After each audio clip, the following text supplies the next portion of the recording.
Create cinematic edits on CapCut in mobile device. Let's get started. Launch your CapCut app, click on the option New Project and select the video that you want to convert to cinematic one.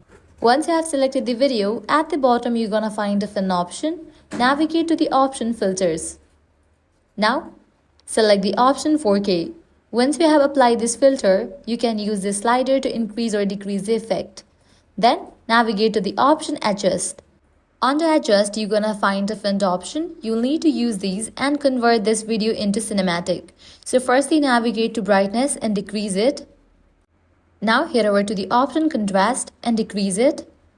Likewise, head over to the option Saturation, increase it. Then head over to the option Brilliance, decrease it. Click on Sharpen, increase it. Click on Clarity, then you can increase it.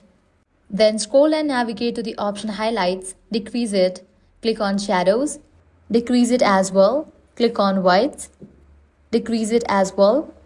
Click on Blacks, decrease it. Then click on the option Vignette, increase it. And just with that, your video is ready. Now you can play the video and check. You have converted your video to the cinematic. So this way you can easily create cinematic edits on CapCut using mobile device. If this guide helped you out, don't forget to like, share and subscribe.